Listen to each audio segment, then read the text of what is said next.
I look at this man. I'm thinking he's like part of my family. Actually, you do look like very much like part of my family with that great gray beard and everything going on there. I still have mine too. It's not like his, but it's coming in.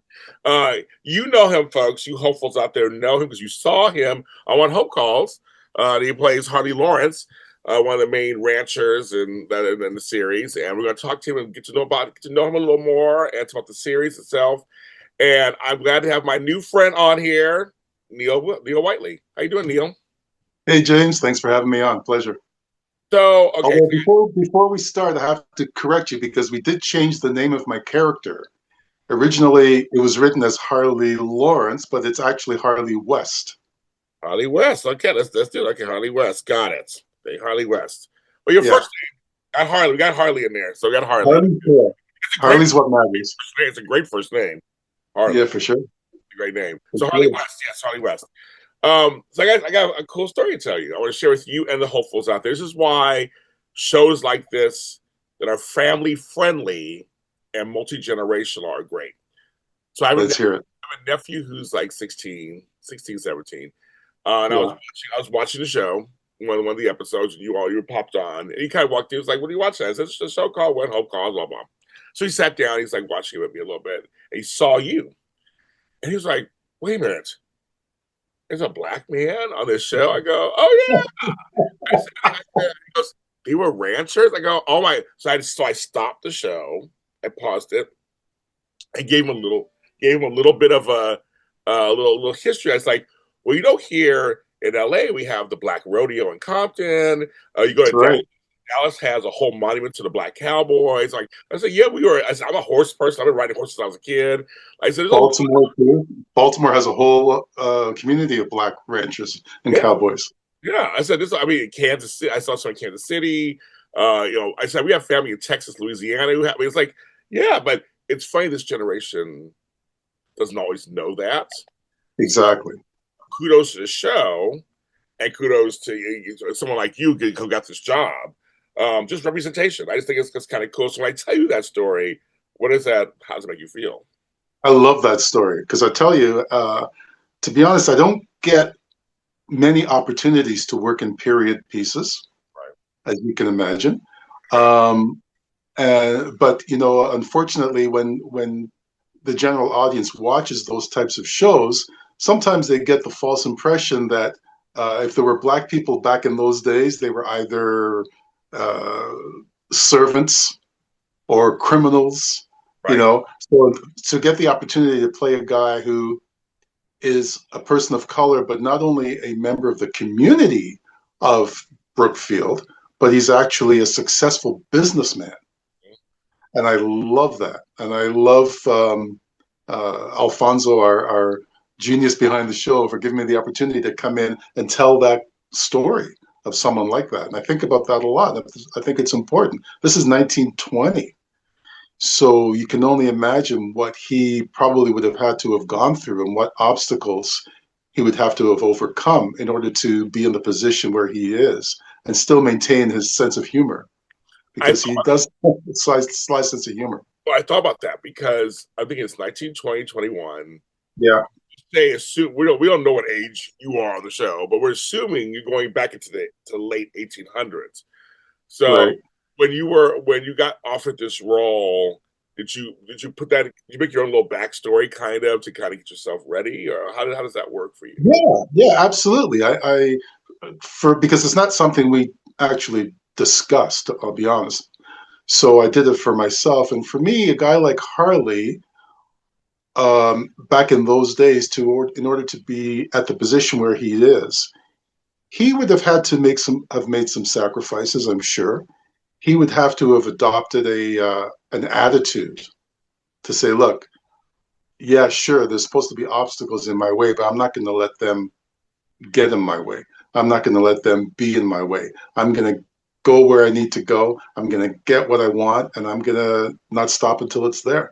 And I love the fact that he is competitive, and I love the rivalry that he has with Tess, especially. Yes. I don't know if you've picked up on that, but I love that. I love that about him, and yeah, it really it means a lot for me to be able to play that, to play a character like that. So, well, Tess is one of my favorite characters from both seasons, and Wendy it just seems amazing. Can you tell us a little something side that we may not know about Wendy because you work with her, so you can tell us. And you're allowed. Well, I got to tell you, she's been one of my favorites for years. I've never had the opportunity to work with her before, and so you have to make a conscious effort not to be intimidated just by the idea of working with someone who's really a Canadian icon, You know, yeah, because she really is just an icon, period, as an actor. And but what I can tell you is that she is so sweet and almost disarmingly humble, oh wow, okay, very much so. And I just love that about her. We had some really nice private conversations on set about various different things, and we got to know each other almost immediately. We just hit it off, just like that. You know, when there was nobody around and we had a chance to talk about things that really mattered, we really got into it. And this was day one of working with her. It was amazing. Sometimes you just meet somebody and you just click, and yeah, it was like that for me. that is true. No, I'm glad. Yeah, Makes me happy. It's good to hear. You know, you said she's an icon. You never know how people can be after. But I'm finding folks who've been in business for a long time. A lot of times they are really nice people. That's why they're there. absolutely, absolutely. I mean, sometimes the bigger they are, the nicer they are. I had a chance last year to work on a movie with Bryan Cranston and Allison Janney. Oh wow, And, wow. I actually ended up doing a scene one on one with Allison, and she couldn't have been sweeter. And when we were done, she actually came over and she didn't say it was nice to work with you. She said thank you, and that was really really nice, and that stuck with me. And I've had some great experiences like that with a lot of people in this business, so it's been very cool. How did you get when Hope calls? How did that come into your orbit? It was pretty much the standard way. My agent saw a breakdown for a character that she thought would fit me. The character wasn't written as a black character specifically at the time. But just, as a matter of fact, I remember the description on the page. It said, "quote unquote Marlboro Man type." Now, Okay. I don't picture me as a Marlboro Man type necessarily, but the casting director knows me well, and he wanted to see my take on the character, and I put it down on tape. Obviously, this was during COVID times, and everything was on tape. Yeah, that's right. Yes. Everybody was sequestered at home and doing their thing on tape. Yeah. And so I did. I didn't know at the time how big the character would be, or whether or not it would recur, or what was going to happen with the show going forward. But I just had fun with it, and I did my version of what I thought Harley would be, and lo and behold, I ended up doing it. And I was introduced to the show in those two Christmas episodes Yeah. Yeah. You were. that aired in 2021. Yeah. And then, of course, we had now the long hiatus until we ended up where we are now. So Yeah. thank God we're back, because it's a lot of fun. Congratulations. Yeah, no, it's a lot of fun. Do you like self tapes now? I mean, I know for a lot of Love actors them, it's hard at first, but they love you. Love it. You love it. love them. I A lot of people say, we miss the feedback that you get in the room when you're doing an in-person audition, and there's a certain aspect to that. I appreciate that, but what I don't appreciate is Toronto traffic when I have to when I have a 4:30 p.m. audition and I have to drive there for an hour, to Yes. be there for 5 minutes for the audition, to drive an hour and a half to get back, because by that time it's rush hour. Yes. And I did something that was a little bit, I don't know, maybe unusual for me during the COVID shutdown.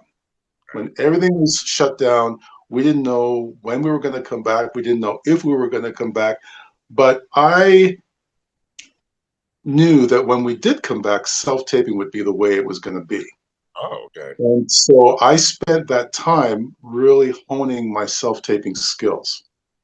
I got a nice setup in my home. Um, I did something that I haven't done for a long time. I actually took a class Oh, on self-taping. I wow. don't know if you've ever heard that there's a legendary acting coach based in New York whose name is Susan Batson. She is the acting coach for Nicole Kidman, Sounds um, that sounds pretty. Oprah Winfrey, Jamie Foxx, Halle Berry, just some new up and comers like that. And so, But some people we never heard of before. Yeah, nobody we never heard yeah, of. they're doing pretty well. You'll hear of them They're doing okay. eventually. They're doing okay. And she's written a book about acting, which I've read 3 times. So I was a huge fan of this particular coach, Susan Batson. Yeah. And during COVID, she decided that no one's working, everyone's staying at home. I'm going to give classes over Zoom for $20, Yeah, that's smart. Yes. right? And my classes specifically are going to be on the art of self-taping. So yes,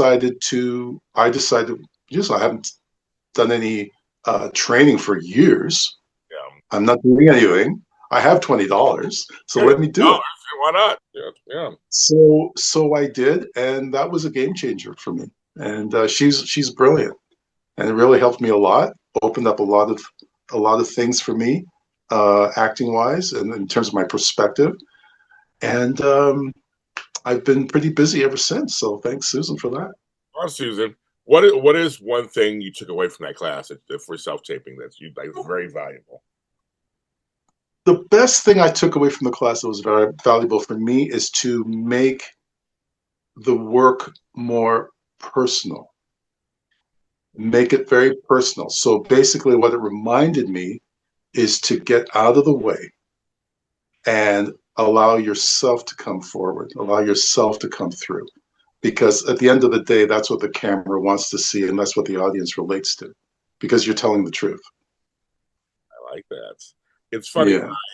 I'm not an actor, but I have played on TV. You play I've one of the done a few things here. I'm not like you guys. You guys are for real. Even to the real people out there who do it really good.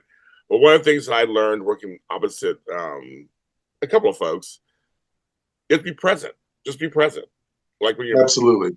and I think that probably extends to the self tape. Just like just be present. Here's the Yeah. character, and like just play the character. Like right, like Yes. it's your chance to play. Right? It's your chance Yeah. to play. Yeah. Yeah. Absolutely. Well, it's interesting because every 6-year-old is a brilliant actor. Right, right, Right. right. Because they haven't been taught yet to be self-conscious. They haven't been taught yet that you're not supposed to do certain things or say certain things or feel a certain way. They just are who they are. So as actors, I think we have to remember to relearn that and unlearn all of the stuff that we've been taught that's piled on top of us during that time. Yes, very So true. just be a 6-year-old. So how did you? So where are you from originally? I was born in Sheffield, England, which Wow. is an industrial town. Yeah, you didn't know that. No. It's an industrial town. It's kind of like the Pittsburgh of England. It's a steel town. I used to live in Pittsburgh. I used to live in Pittsburgh, so I do Well, know. there you go. All right. And when I was 6 years old, my parents are from Jamaica.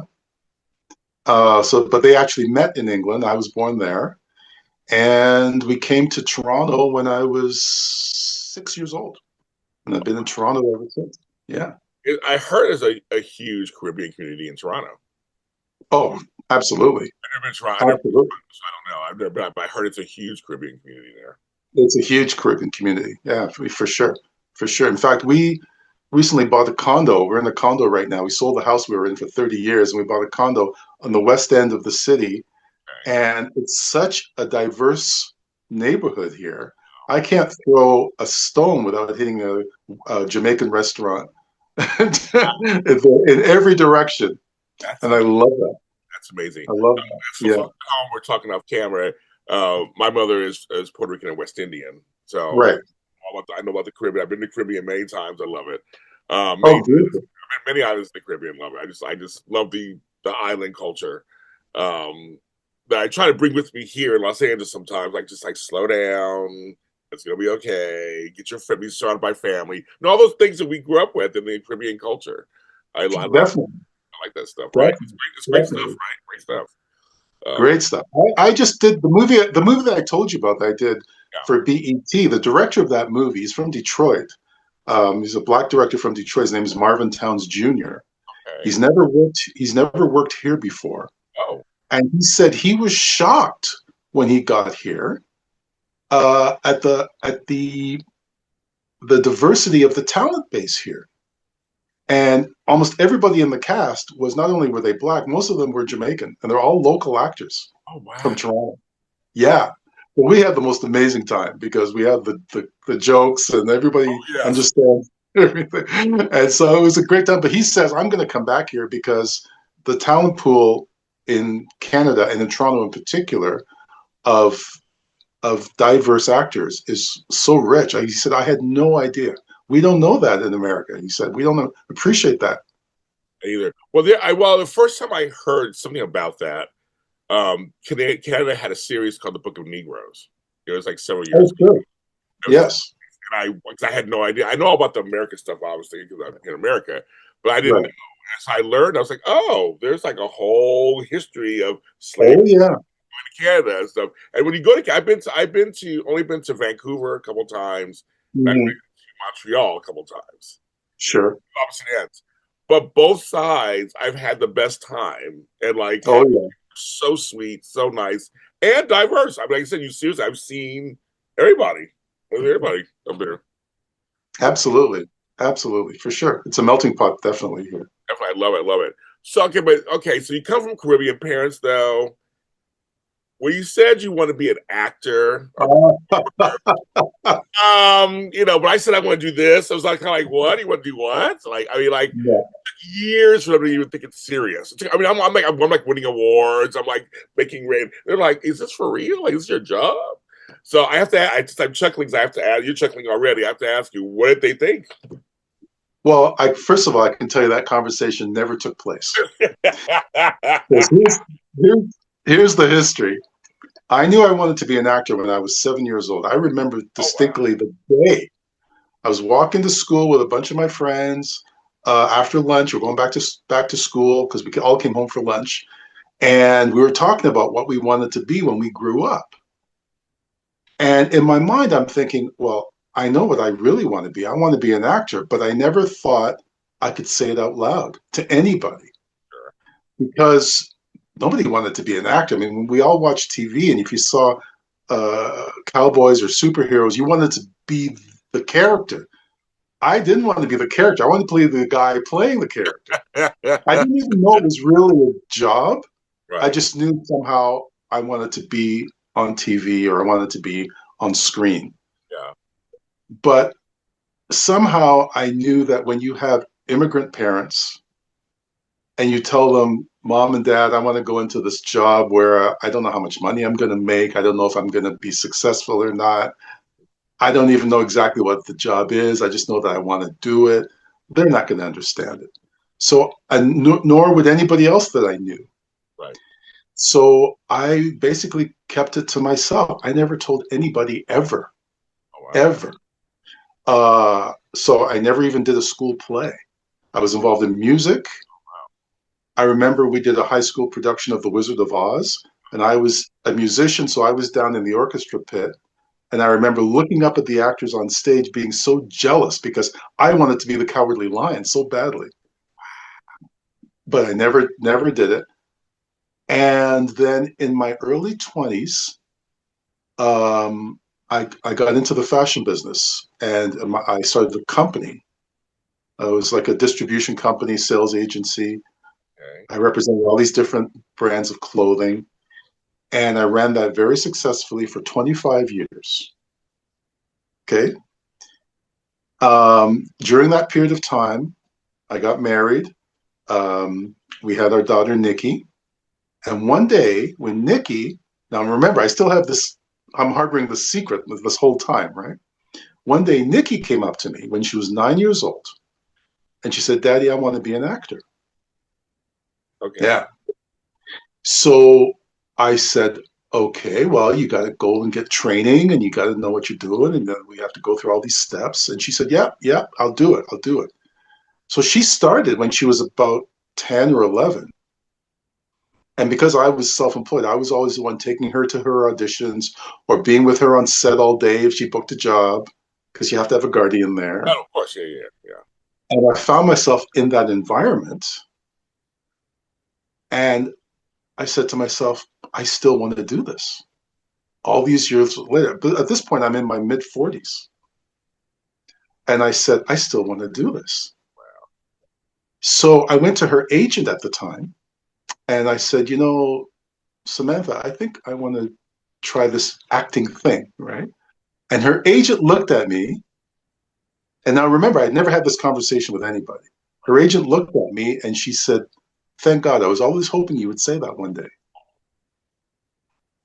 So I then embarked on this journey and I went out and got as much training as I could because I wanted to make sure I had the ability, not just the desire.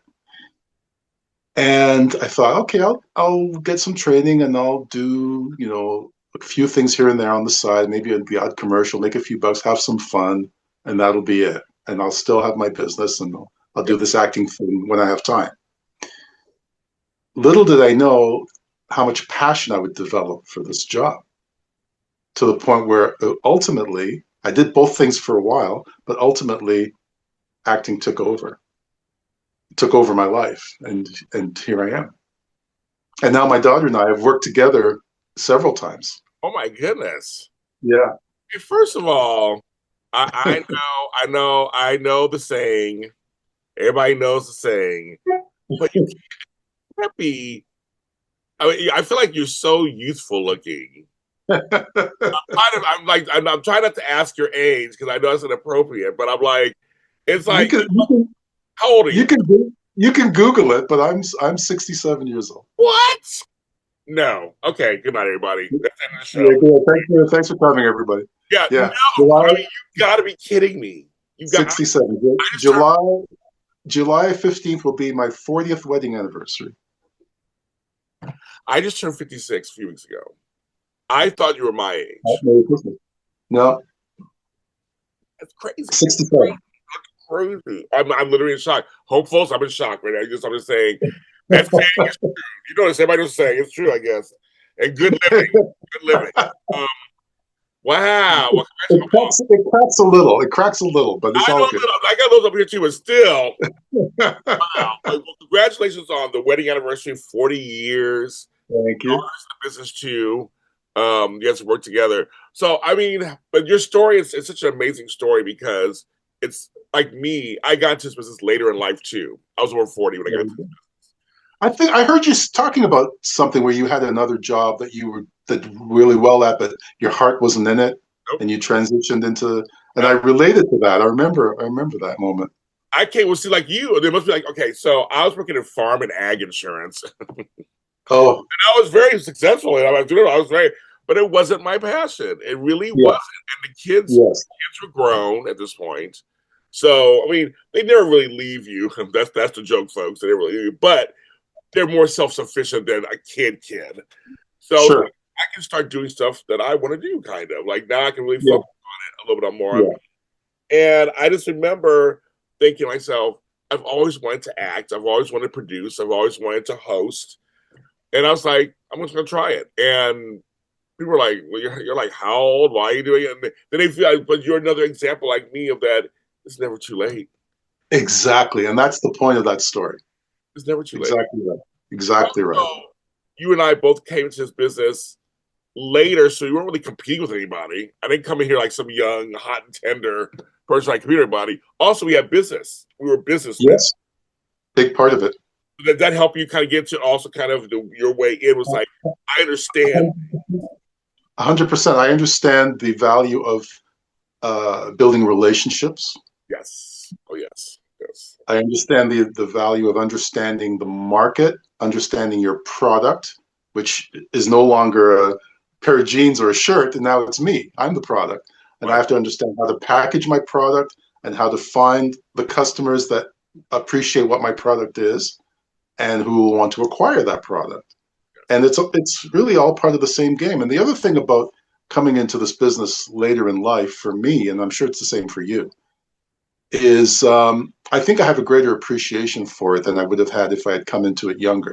Like literally every day I'm on set, every day I'm at work, I'm living out my childhood dream, literally every day, and getting paid to do that. Yeah. When you think about that, that's such a gift. I can't even I get goosebumps just talking about it to them. I've been at it for 20 years. Yeah. And I still get excited. I'm still in awe of the crew and the stuff that they can come up with, and how all the problem solving that takes place every 5 minutes. There's something that they have to adjust and fix, and then the people I've gotten to work with, whose work I've admired from my living room couch for years and years, and now here I am opposite them on screen. Yes. Yes. There's one day, and I've never done this since or before or since, that I kept the call sheet for this one day, particular day on set. It was a movie I was working on called Red. And I worked on the movie for about 5 days, but in this one particular day, the actors' names were all listed on the call sheet, as you know. And on that particular day, the actors' names listed on the call sheet looked like this: Bruce Willis, Morgan Freeman, John Malkovich, Richard Dreyfuss, Helen Mirren, Neil Whiteley.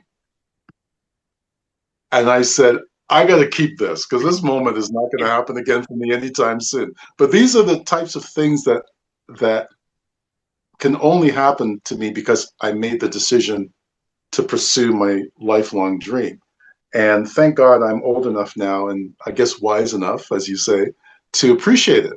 And that's really what matters. I'm the same way. Enjoy the moment.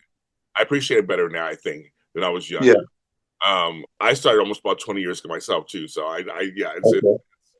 it's just, to me, when somebody, even you, I'm excited to talk to you. Like I love, like, come on, watch somebody in a production, whether it's a musician or a writer or an artist or a basketball player or a speaker that I admire, and then they come on my show, or I'm at an event and I get to interview them. Like, to me, it's the same thing. It's like it's like, wow, I didn't just say I wish, I should have did. None of that. I actually said yes and You went said, for it. I'm going. I'm going. Yeah. Yeah. You said yes to yourself. Yeah, That's what it is. it is what it That's is. what it is. Yeah. That's so amazing. So my parents. So when I finally did have Your the parents, talk. parents, Yeah. Let's get back to that for a second. So now, at this point, I'm probably close to 50 and my parents had moved back to Jamaica. Oh, okay. At this point, they had moved back to Jamaica in the mid '80s, Okay. and so I told them that this is what I'm doing now. And even then, my mom went, "Oh, okay." My parents were amazing. They're both gone now, but they were the most supportive people in the world. But they just didn't get it, right? I know, I get it. I get it. Until their friends started to come up to them Oh, and say, in Jamaica, and say, I'm watching this movie. I want to see your son on the TV. What's up? What's up with that? He's a star. And then they started to understand. yes. When their friends and family started to see me on the screen, then they got it. Then they got it. Mm-hmm. Then they got it. Then they started to puff up their chest a little bit and say, Of course, that's my son. Yes, that's my son yeah, on the TV. yeah. Yes, exactly. I know how that is too. Usually for me, I forgot what project I did. It was something. One thing I did was like, all of a sudden it was like, oh, we get it. Oh, now we get it. Now I'm like, See? I've been doing this for like 10 years. So Exactly. yeah, it's kind Exactly. of. Well, congratulations, you're working your dream. So I recommend that to anybody out there who's watching Mm-hmm. this. And he said we call the show's called When Hope Calls, and we call themselves hopefuls. You could be a hopeful too, meaning you could go out there and there's always hope. Try it. You never, ever, ever know where life will take you if you say yes. You know, until you just said it, until this moment, I didn't realize how serendipitous it is that I'm on a show called When Hope Calls. That's what I'm here for. I love that. But because seriously, it called for me, it called for me, and here I am. it did, seriously. And the show is about hope. I mean, it's like the townspeople each have their own different issues. There's always themes every episode. And so I think it's just, I mean, it's just life though, but life is about taking chances. So your Yes, character took, like we said, took chances clearly to be where he is. You as an actor have taken chances, and you as a man have taken chances. So absolutely. it's all part and parcel of the whole universe of how that works. That's Um, what life's about. that's what it's about. So I always like to ask people as we wrap. I taught you forever. You have to come back on. You have to come back on another time too. Um, you're welcome to the show anytime. But I want to ask you. So, do you still have things you want to accomplish in this business?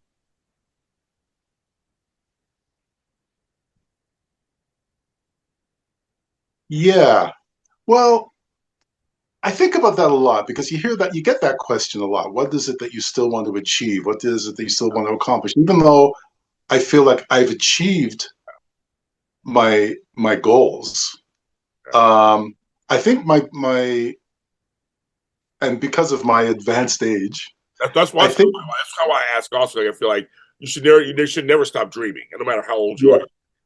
yeah, yeah. I think personally, my personal goal is to maintain my energy and health and fitness so that I can continue to do the job that I love because it does require a certain energy level to be at your best when you're being requested to be at your best.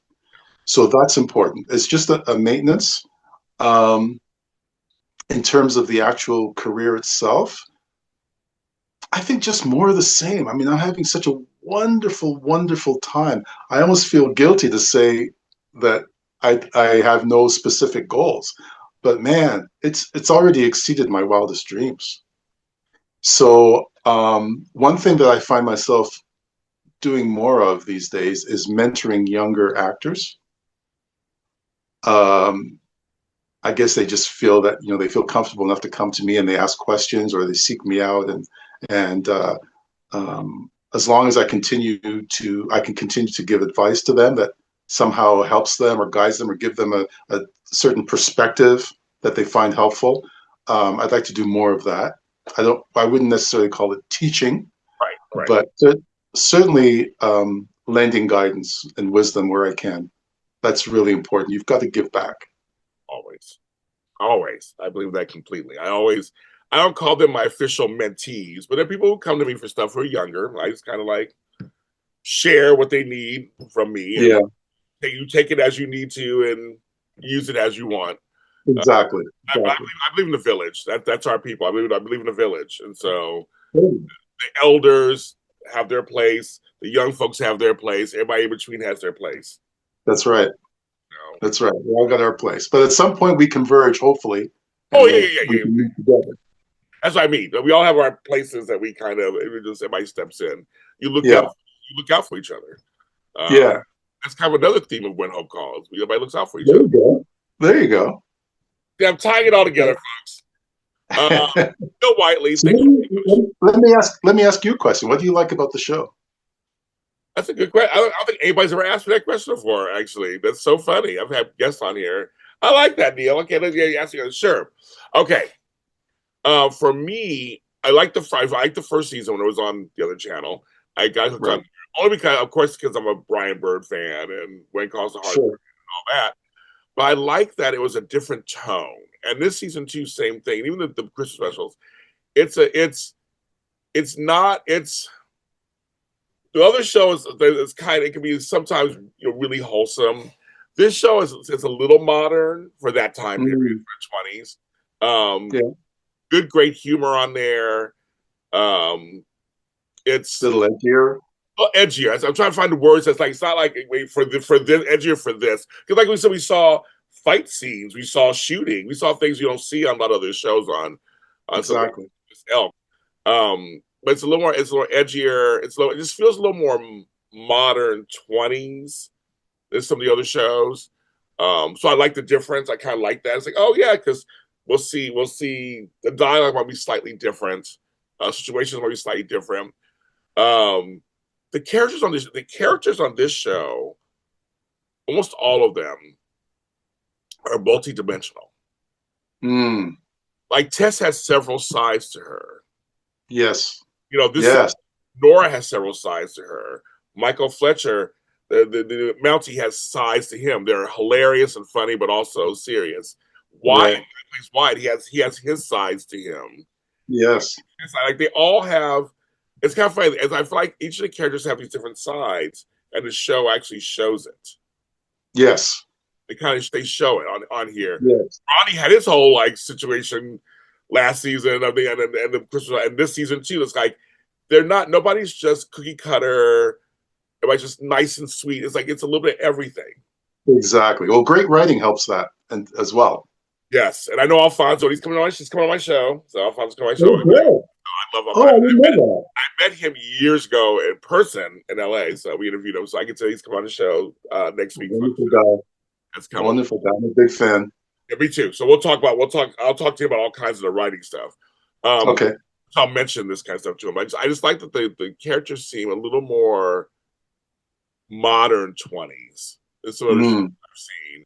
And so that's why I like it. And it's a feel good show. It's like to me, it's like I always say it's like comfort food. My fans always know this. It's like comfort food. On Sunday night, I get a show that I don't have to think that heavily about, but I can be moved at times, or laugh at times, or think at times. And 45, 50 minutes is over, and I feel good. I feel good leaving it. And don't you feel that we really need that, especially now? Yes. Yeah.